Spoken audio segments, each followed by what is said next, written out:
Entrepreneurship is something that really will make this country go beyond what it expects, and you can see that growth in the last 10 years. There is a huge debate whether entrepreneurs can be made or are they born. Because you need that certain amount of understanding of business. Guru Shishya can be a very beautiful relationship. It can be a relationship of respect which is very mutual. I genuinely know that I'm doing a good job, and my students are really a class apart when they get out of campus. 10 years back, digital marketing was not even a part of the program. Today it's become an integral part. If you have the right mindset, the right understanding of the process to sort of start your own business, you can definitely be created to be an entrepreneur.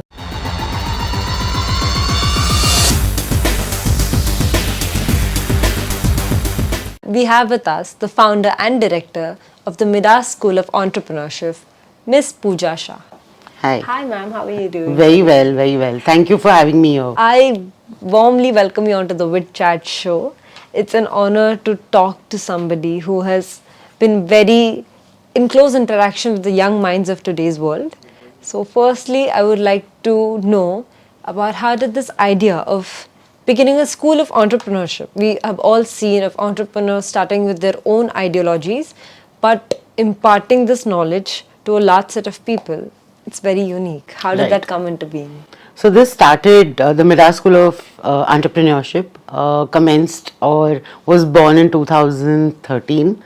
That was exactly 10 years back in June. It's a very long time. And honestly, Anaga, that time people did not even know how to pronounce entrepreneurship, and that's when we sort of thought that this would be a concept that we want to teach. I was in Nottingham and I did my masters in entrepreneurship, and I really wanted to bring that sort of creativity and education to this country where people are not sort of generalizing education in a way. Honestly, again, like making fish climb tree, right? Every student is so different, and nobody cares whether they are understanding what we're trying to say. So that was one thought of it. Secondly, entrepreneurship is something that really will make this country go beyond what it expects, and you can see that growth in the last 10 years today because of things like Shark Tank. People actually know what entrepreneurship is and what startups are. The word has come into being because of social media. Absolutely. I don't think even I hadn't heard of this term. Maybe just like 5-6 years back is when we've started hearing it frequently everywhere. Correct. Since the rise of social media. Absolutely. And you started this at a time when it was still in this budding phase. Yes. Not many people were brave enough to take that up, leave their jobs and take this up. Absolutely. So it takes a lot of guts for you to start such a risky venture, I may say, at that time with with a lot of uncertainty. Yes, and it honestly today as well, there is a huge debate whether entrepreneurs can be made or are they born. Because you need that certain amount of understanding of business, but I totally challenge it, because if you have the right mindset, the right understanding of the process to sort of start your own business, you can definitely be created to be an entrepreneur. And that's what Midas is trying to do, that you're mitigating risks, you're getting ready for a product that your customer really genuinely wants with a mindset that is very strong. So for example, the heart of an entrepreneur has to be a lion's one, because you are going to fail, and you're going to fail every day. You're going to have 99 tragedies in one day and one comedy. So you really need a very strong heart. Yeah, absolutely. So that's where I think we're emphasizing our entire content on, wherein we're making kids very strong-minded, with a lot of self-belief, with something that they can live with for the rest of their lives. One of the important aspects that I also feel is that education system generally makes you ready for your first job or your first startup. But I think our focus has been mainly on getting you ready for life. And that's very important to me, and that's why Midas is my passion, and it inspires me every single day. The name Midas itself has such a beauty in it because it's the golden touch. Yes. Right? And you mentioned that you studied outside of India, that is a completely different culture itself in aspects of academics. What would you like to inculcate in our academic curriculum in India from what you've gathered from there? So one thing that I've already inculcated, one of the ethos or the values at Midas is the Guru Shishya ethos, wherein, see, it's very similar to what you can imagine, wherein you're learning from your guru. But I believe what I want to imbibe in terms of what I learned when I was abroad is that Guru Shishya can be a very beautiful relationship. It can be a relationship of respect which is very mutual. Absolutely. I genuinely love and respect each one of my students because I believe I learn so much from them. And when that relationship and that bond is created between two people, I think the real genesis of Guru Shishya ethos really comes out, where there's so much mutual love, compassion and respect. And that's where you can teach your students so beautifully because you're getting them, right? And it's very important. Secondly, what I would love to get from what I understood there was the fact that there was freedom and there was a liberal mind, that you could get up in the class and say, I did not understand what you said. And why are you teaching me this? Or why? There is a constant curiosity to learn more and you're pushed to be a curious student. So for me, if I have even, got that, with a 10% at Midas, I think I would be very happy. And trust me, my students don't stop asking me the why. So I think somewhere we won that sort of a line where we're able to create that curiosity where the kids are constantly asking us questions. So that's what I would love to sort of inculcate in the education today. Two very strong points. I think I agree completely with the why. Yeah. We often tend to think, but we don't voice it out. And we're left with this curiosity all our life, maybe. Yes. Why was that important? Correct. I mean, in today's time, now we have so many mediums for education, entrepreneurship, courses, ways to guide you. It is becoming competitive. True. And how do you feel, like, how are you dealing with this competition? This is weird competition between, because we have free courses, we have online. Since COVID, everything has become instant access. You can just click and I'm enrolled in one course. Absolutely. So how are you dealing with this competition being in the game for so long? So I think one of the things that I very strongly believe is in my product.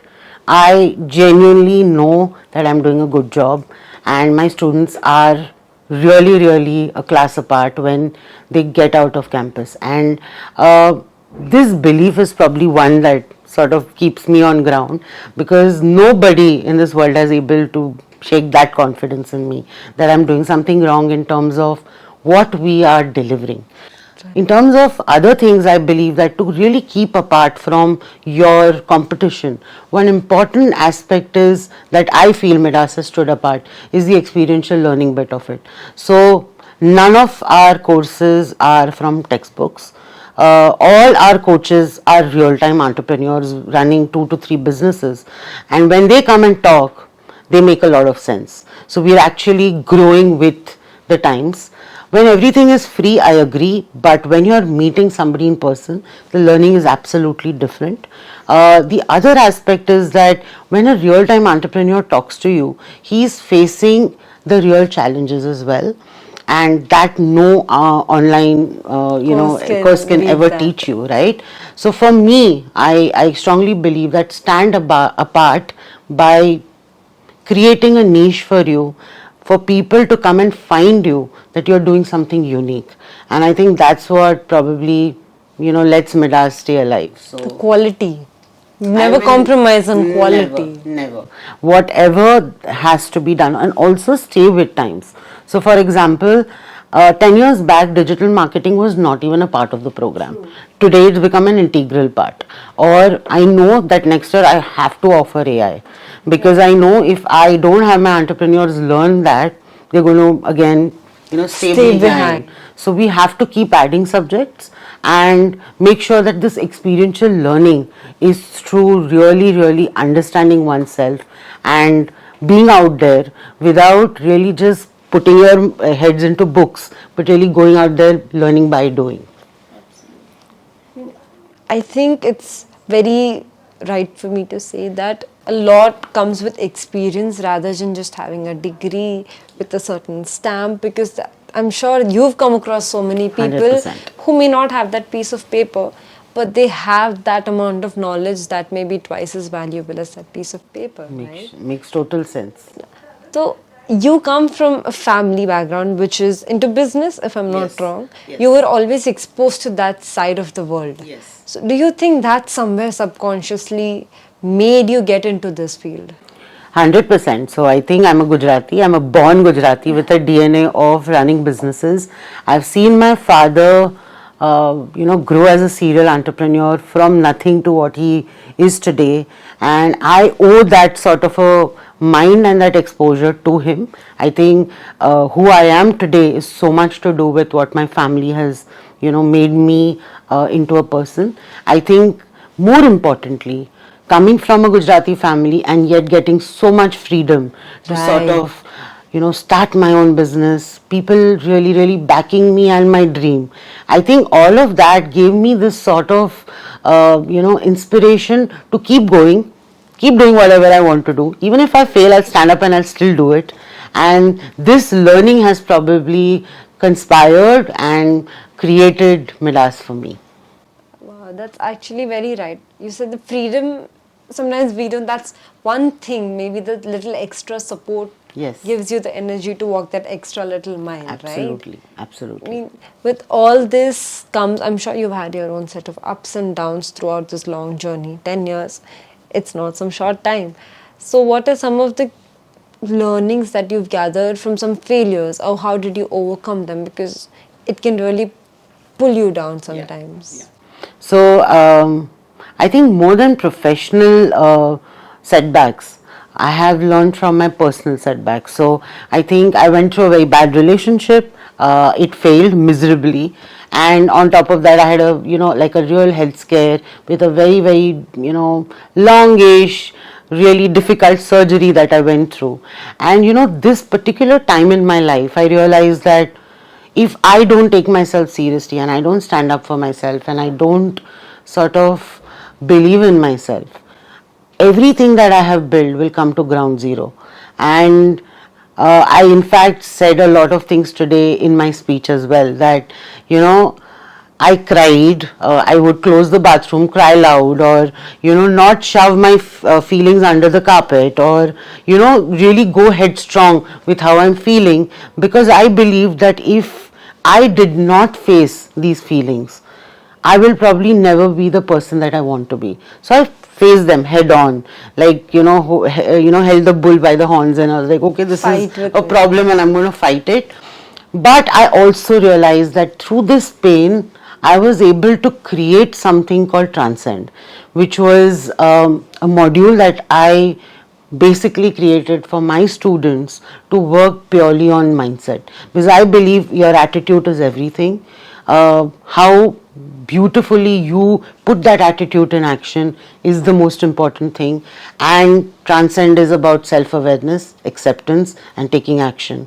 Acceptance is the toughest part. Most of us know what are strengths and what are our weaknesses, but we don't accept it. But the day you do, things just move in the right direction for you.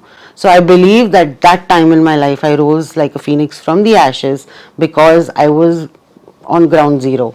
When it came to feelings, to self-belief, to understanding who I am as a person, I think I learned ground up.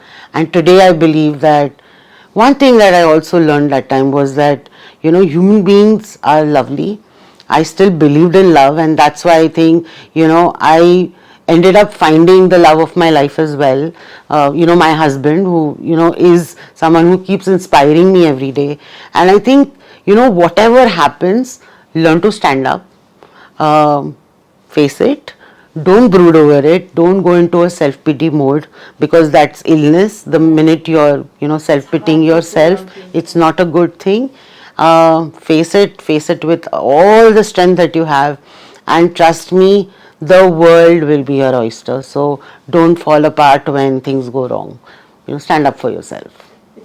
From somebody who's lived through that experience, I mean, it's kind of like sort of a guarantee that it works. Yes, It it does. works. It does. When we can see that, it's more easy to believe that it works. Yes.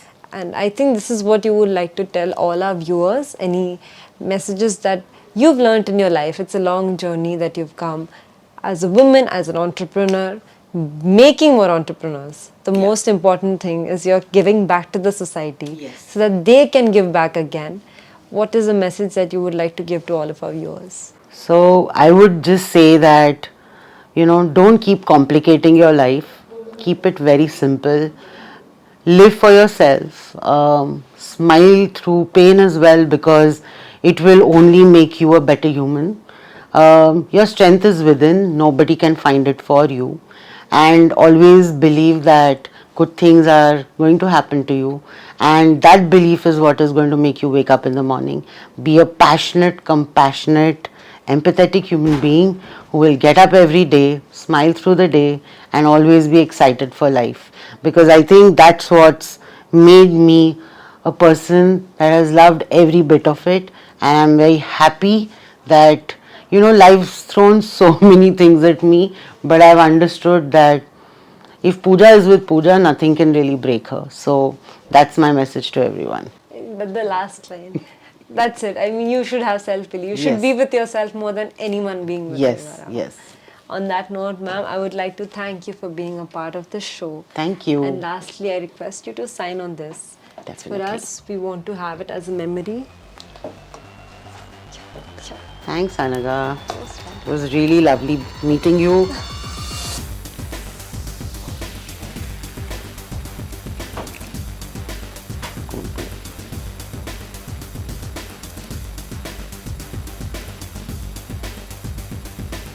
Thank you. Thank you so much. Here It's a really nice concept. Very nice. There's a small token of appreciation. Thank you. Thank you. If you liked this video, please like, share and subscribe to WitChat and enjoy all the videos.